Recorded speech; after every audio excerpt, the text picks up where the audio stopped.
লিটন দাসের ইনজুরি নিয়ে চাঞ্চল্যকর তথ্য দিয়েছেন বিসিবির মেডিকেল বিভাগের চেয়ারম্যান। প্রশ্নের মুখে পড়েছে টিম ম্যানেজমেন্ট। এদিকে নেপালের ভয়াবহ দুর্যোগে ক্রিকেটাররা সামাজিক মাধ্যমে দিয়েছেন পোস্ট। আর কলম্বো টেস্টে বাংলাদেশকে টপকাতে না পারার হতাশা ভারতের। ফুটবলে বাংলাদেশের নতুন সেনসেশন সুলিভান ব্রাদার্স স্বপ্ন দেখেন বাংলাদেশকে নিয়ে বিশ্বকাপে খেলার। দেশ বিদেশের ক্রীড়াঙ্গনের আলোচিত সব খবর নিয়ে আজকের এপি স্পোর্টসে আপনাদের সঙ্গে আছি আমি সাদাতুর রাফি।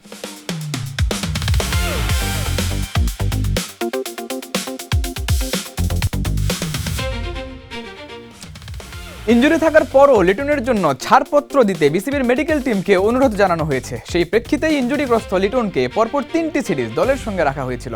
সে সময় স্ক্যান রিপোর্টের উপর দায় চাপানো হলেও বিসিবির মেডিকেল বিভাগের চেয়ারম্যান টিম ম্যানেজমেন্টের উপর দায় চাপিয়েছেন। কে তবে প্রকৃত দোষী, রিপোর্টে বিস্তারিত। আমি নিজে মেডিকেল পার্সন, আমি প্রফেসর অফ ডার্মাটোলজি। দায়িত্ব নিয়ে বলছে দুটো রিপোর্টের মধ্যেই ঠিক মতোই আসছিল।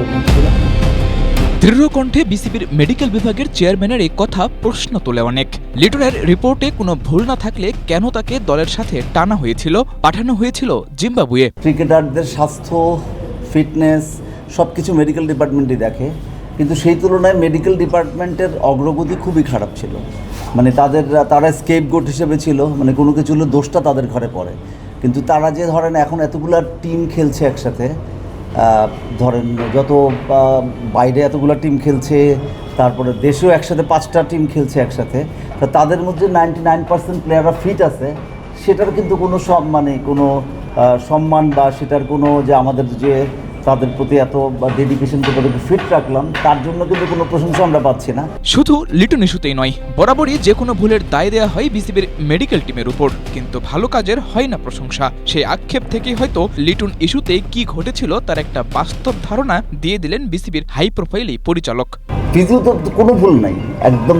আবার এখানে কোনো ভুলই নাই, কেন ভুল হবে কেন? পাবলিকলি অনেক কথা বলার ঠিক না, আপনারা আমাদেরকে ইনসিস্ট করছেন। তবে একটা কথা বলবো যে লিটন আমাদের ক্যাপ্টেন, তো ও তো খেলতে চাইবে, এটাই খুব স্বাভাবিক। এবং আমার দেশের মানুষও চাইবে ওর খেলুক, ওর পারফরমেন্স আগের মতো থাকুক, সেটা চাইবে। কিন্তু আমরা এটা অনেক সময় হয়তো বা কম্প্রোমাইজ করেছি, যেটা আগেই করা উচিত ছিল না। অন্যান্যদের রিকোয়েস্ট শুনে আমরা হয়তো বা সেটা কিছুটা আগে করতে দিয়েছি, বা তারই রিকোয়েস্টে আগে করতে দিয়েছি, অথবা কারো সিলেক্টর বলেন বা অন্য কোনো টিমের কারো রিকোয়েস্টে আমরা আগে করতে দিয়েছি। অর্থাৎ বিসিবির মেডিকেল বিভাগ কোনো বিশেষ চাহিদায় লিটনের ছাড়পত্র দিতে বাধ্য হয়েছিল। কিন্তু এভাবে চললে তো দেশের ক্রিকেটের ক্ষতি অনুমিত। অস্ট্রেলিয়া সিরিজেই 3 ইনিংসে লিটন আউট হয়েছেন 0 রানে। বিসিবিও তাই এবার নড়ে চড়ে বসেছে। এখন থেকে মানা হবে সর্বোচ্চ প্রোটোকল, কারো সুপারিশেই হবে না কাজ। রেডিয়ান ইনজুরি ভালো হতে 21 থেকে 30 দিন সময় লাগে। কারো হয়তো 21 দিনে ভালো হয়, কারো তো 30 দিনে ভালো হয়, কারো অথবা আরও 1 সপ্তাহ বেশি লাগে। কিন্তু তার আগেই যদি আমি আবার চেষ্টা করতে থাকি যে ফিটনেসে ফিরবো, সেটা সময়টা দিতে হবে। তার কেরিয়ারের স্বার্থে, দেশের স্বার্থে অবশ্যই তার ইনজুরিটাকে পুরোপুরি ঠিক করেই আসা উচিত। যদি ইনজুর্ড একটা পেশেন্ট আরও খেলে, তাহলে আরও বেশি ইনজুরি প্রন হবে। আমাদের মেসেজ হচ্ছে, আমরা যা হয়েছে সেটা নিয়ে কোনো মন্তব্য নাই। আমাদের যে ক্রিকেট বোর্ড আছে, এই বোর্ড ইনশাল্লাহ আমাদের সকল ভালো কাজকে সাপোর্ট করবে, এবং আমাদেরকে বলা হয়েছে আপনারা সব কাজগুলো করেন, প্ল্যানিং করেন, যাতে আমরা ইনশাল্লাহ একটা বিশ্বমানের স্পোর্টস সেন্টার গড়ে তুলতে পারি। বিসিবিতে প্রথমবার পরিচালক হয়ে আসা ডাক্তার শামীম যদি নিজের কথা বাস্তবে রূপ দিতে পারেন, তবে দেশের ক্রিকেট পাবে নতুন দিশা। সাদাতুর রাফি, এশিয়া পোস্ট। আকস্মিক বন্যা আর ভূমিধসে বিধ্বস্ত নেপালের পাশে দাঁড়িয়েছে বাংলাদেশের ক্রীড়াঙ্গন। লিটন তাসকিনদের কেউ জানিয়েছেন সমবেদনা, তো কেউ বা আবার জুগিয়েছেন সাহস। মাঠের প্রতিদ্বন্দ্বিতা ভুলে মানবতার টানে এক কাতারে নেমেছেন ক্রিকেটাররা। ফাতিন ইশরাকের রিপোর্ট। মুহূর্তেই বদলে গেল চেনা দৃশ্য। কেউ হারালেন ঘরবাড়ি, তো কেউ বা আবার প্রিয়জনকে। আকস্মিক বন্যা ও ভূমিধসে রীতিমতো বিধ্বস্ত নেপালের তিব্বত সীমান্তবর্তী এলাকা। হিমালয় কন্যার এই কঠিন সময়ে পুরো বিশ্বের পাশাপাশি প্রার্থনায় বাংলাদেশের ক্রীড়াঙ্গনও। নেপালের এই ভয়াবহ পরিস্থিতিতে পাশে দাঁড়িয়েছে বাংলাদেশ ক্রিকেট বোর্ড। সামাজিক যোগাযোগ মাধ্যমে দেওয়া বার্তায় দেশের ক্রিকেটের শীর্ষ সংগঠনটি ক্ষতিগ্রস্ত সকলের প্রতি গভীরভাবে সমবেদনা জানিয়েছে। বিসিবি সভাপতি তামিম ইকবাল দিয়েছেন সংহতির বার্তা।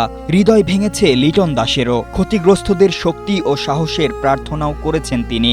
পাশাপাশি দোয়া চেয়েছেন তাসকিন, মুশফিক, মিরাজ, শরীফুলরাও। তবে শুধু বাংলাদেশের ক্রীড়াঙ্গনই নয়, এই কঠিন সময়ে নেপালের প্রতি সমবেদনা জানিয়েছে আইপিএলের দল চেন্নাই সুপার কিংসও।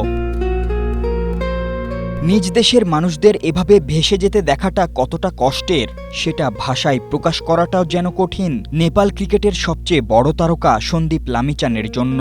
তাই তো কঠিন এই সংকটের সময় নিজের সামর্থ্য অনুযায়ী সর্বোচ্চ সহায়তা করার কথাও জানিয়েছেন এই তারকা। টপ অ্যান্ড টি-20 টুর্নামেন্টের কারণে অস্ট্রেলিয়ায় অবস্থান করছে নেপাল ক্রিকেট দল। তবে দেশের এমন সংকটে সহমর্মিতা প্রকাশ করেছেন তারাও। অস্ট্রেলিয়ার নর্দার্ন টেরিটরি বা এনটি ক্রিকেট এবং সংশ্লিষ্ট ফ্র্যাঞ্চাইজিগুলো নেপালের ভয়াবহ প্রাকৃতিক দুর্যোগ ও বন্যায় ক্ষতিগ্রস্ত মানুষের স্মরণে সমবেদনা জানিয়ে 1 মিনিট নীরবতা পালন করেছে।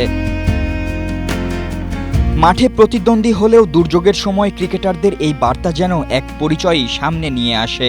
প্রাকৃতিক দুর্যোগের ভয়াবহতা যখন সীমান্তের হিসাব মানে না, তখন মানবিকতাই হয়ে ওঠে সবচেয়ে বড় পরিচয়। নেপালের ঘটনায় বাংলাদেশ সহ পুরো বিশ্বের ক্রীড়াঙ্গনের পাশে দাঁড়ানোটাও ঠিক তেমনই। Fatin Ishrak, Asia post. কলম্বো টেস্টের শেষ দিনে শ্রীলঙ্কার বিরুদ্ধে আইসিসি টেস্ট চ্যাম্পিয়নশিপের টেবিলে বাংলাদেশকে টপকাতে পারেনি ভারত। দ্বিতীয় ইনিংসেও সোনাল দিনুশার সেঞ্চুরি ফলো অনে পড়া শ্রীলঙ্কাকে উপহার দিয়েছে বীরত্বপূর্ণ ড্র। সাজ্জাদ খানের ম্যাচ রিপোর্ট। ভারতের নিশ্চিত জয়ের পথে কাটা হয়ে দাঁড়ালেন সোনাল দিনুশা। প্রথম ইনিংসের পর দ্বিতীয় ইনিংসেও সেঞ্চুরি তো করলেনই, শ্রীলঙ্কাকে উপহার দিলেন বিরচিত এক ড্র। ইনিংস ব্যবধানে হারের শঙ্কা থেকে দলকে বাঁচানোর পাশাপাশি বাংলাদেশকেও রাখলেন টেস্ট চ্যাম্পিয়নশিপের ফাইনালের লড়াইয়ে। কলম্বো টেস্ট ভারত জিততে না পারায় পয়েন্ট টেবিলের 4 নম্বরে থাকছে বাংলাদেশ। 5 নম্বরে থাকা ভারতের অবস্থানও বদলাচ্ছে না। কলম্বো টেস্টে ধ্রুব জুরেল ও দেবদূত পাড্ডিকালের সেঞ্চুরিতে ভারতের 503 রানের জবাবে 300 আগেই গুটিয়ে যায় শ্রীলঙ্কা। সোনাল দিনুশার সেঞ্চুরির পরও ফলো অন এড়াতে পারেনি স্বাগতিকরা। 213 রানে পিছিয়ে থাকা লঙ্কানদের হয়ে আবারও সেঞ্চুরি করেন সোনাল। অপরাজিত থাকেন 133 রানে। বোলারদের নিয়ে লড়ে ভারতকে জয়বঞ্চিত করেন এর আগে মাত্র 4টি টেস্ট খেলা 25 বছর বয়সী ব্যাটার সোনাল দিনুশা। দ্বিতীয় ইনিংসে ঘুরে দাঁড়িয়ে শ্রীলঙ্কা 9 উইকেট হারিয়ে 429 রান তোলার পর ড্র মেনে নেন দুই দলের অধিনায়কেরা। সাজ্জাদ খান, এশিয়া পোস্ট। বাংলাদেশকে ভালোবেসে খেলতে এসে সতীর্থদেরই অবহেলার শিকার হন রোনান সুলিভান। তবে এমন ঘটনা দেশের ফুটবলে নতুন নয়। শুরুতে টিমমেটদের কাছে গুরুত্বহীন ছিলেন জামাল ভুঁইয়াও। 2 প্রজন্মের 2 ফুটবলারের ক্যারিয়ারের শুরুটা যেন একই গল্পের পুনরাবৃত্তি। বিস্তারিত রাকিবুল হকের প্রতিবেদনে।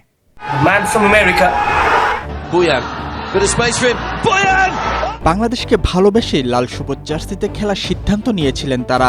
মাঠে নেমে অল্প সময়ে সিক্ত হন সমর্থকদের ভালোবাসায়। জামাল ভুঁইয়া ও রোনান সুলিভান 2 প্রজন্মের 2 ফুটবলার, তবে তাদের গল্পে আছে মিল। ক্যারিয়ারের শুরুর দিকে দুজনের কেউই পাননি নিজ দলের ফুটবলারদের সহযোগিতা। বাংলাদেশ ফুটবলের সিন্ডিকেট কমন শব্দ। জামাল রোনানদের বক্তব্যে যেন সেই সিন্ডিকেটেরই আভাস মেলে। লাল সবুজ জার্সিতে খেললেও টিমমেটরা দিতেন না পাস। ক্যারিয়ারের শুরুর দিকে রোনান সুলিভানের প্রতিপক্ষ যেন ছিল নিজ দলের ফুটবলাররা। রোনান তার বক্তব্যে স্পষ্ট জানান, অরিজিন ফুটবলারদের আগমনকে দলের অনেকেই ইতিবাচকভাবে নিত না। জানান, মাঠে বল পাওয়া ছিল কঠিন। ক্যারিয়ারের শেষ দিকে থাকা জামাল এক পডকাস্টে জানিয়েছিলেন, শুরুর দিকে তিনিও টিমমেটদের থেকে পেতেন না বল। জামাল রোনানদের সঙ্গে যা ঘটেছে তা দেশের ফুটবলের জন্য অশনি সংকেত। ইচ্ছাকৃত কিংবা অনিচ্ছাকৃত যে কারণে স্থানীয় ফুটবলাররা অরিজিন ফুটবলারদের পাস না দিয়ে থাকুক, বিষয়টি মোটেও কাম্য নয়। দেশটা সবার, আর মাঠের সব ফুটবলারই লড়েন বাংলাদেশের জন্য। দেশের জার্সিতে মতভেদ নয়, দিতে হবে নিজেদের সেরাটা। রাকিবুল হক, এশিয়া পোস্ট। ফিলাডেলফিয়ায় বেড়ে উঠেছেন 2 ভাই, কিন্তু ফুটবলের স্বপ্নটা দেখেন এখন বাংলাদেশকে ঘিরে। রোনান ও ডেকলান সুলিভানের এই গল্প যেমন ব্যতিক্রমী, তেমনি বাংলাদেশের ফুটবলের জন্যও খুলতে পারে সম্ভাবনার নতুন দুয়ার। বিস্তারিত ইখতিয়ার বকুলের প্রতিবেদনে। গল্পটা যেন কোনো সিনেমার চিত্রনাট্য। ফিলাডেলফিয়ায় বেড়ে ওঠা 2 যমজ ভাই রোনান সুলিভান ও ডেকলান সুলিভান। নাম পরিচয় সবই বিদেশি, বেড়ে ওঠাও যুক্তরাষ্ট্রে, অথচ রক্তের টান তাদের নিয়ে এসেছে বাংলাদেশের ফুটবলে। আজ তারাই বাংলাদেশকে একদিন বিশ্বকাপের মঞ্চে পৌঁছে দেওয়ার স্বপ্ন দেখছেন। বাংলাদেশের অনূর্ধ্ব 20 দলের ট্রায়াল দেওয়ার আগে দেশটিতে কখনো আসেননি তারা, কিন্তু ট্রায়ালের পর জায়গা করে নেন বাংলাদেশের অনূর্ধ্ব 20 দলে। রোনাল্ডো ডেকলানের হাত ধরেই রূপকথার মতো সাফ অনূর্ধ্ব 20 চ্যাম্পিয়নশিপ জেতে বাংলাদেশ। তাদের অপর দুই ভাই কুইন ও কাভানো ফুটবলার, তবে কুইন যুক্তরাষ্ট্রের জাতীয় দলে খেলায় বাংলাদেশের হয়ে খেলার সুযোগ হারিয়েছেন, আর কাভান এখন যুক্তরাষ্ট্রের অন্যতম সম্ভাবনাময় তরুণ ফুটবলার। তাই বাংলাদেশের জন্য বাস্তবসম্মত আশা হয়ে উঠেছেন রোনান এবং ডেকলান। সম্প্রতি তাদের সাক্ষাৎকার নিয়েছে দ্য গার্ডিয়ান। সাক্ষাৎকারে বাংলাদেশের হয়ে খেলা এবং জাতীয় দলে তাদের অভিজ্ঞতার কথা জানিয়েছেন দুই ভাই। দ্য গার্ডিয়ানকে ডেকলান বলেন, যখনই আমি 64 দলের বিশ্বকাপের কথা ভাবি, আমরা যদি এইসব খেলোয়াড়কে একসঙ্গে পাই তাহলে আমাদেরও সুযোগ আছে। এটাই তো স্বপ্ন, এটাই চূড়ান্ত লক্ষ্য। বাংলাদেশের বর্তমান র্যাঙ্কিং 181, তাই বিশ্বকাপে খেলার স্বপ্নটা এখনো অনেক দূরের, কিন্তু রোনান এবং ডেকলানরা সেই স্বপ্ন দেখাচ্ছেন, আর সেই স্বপ্ন পূরণের পথে তাদের মতো আরও প্রবাসী ফুটবলাররাই হতে পারেন বাংলাদেশের বড় শক্তি।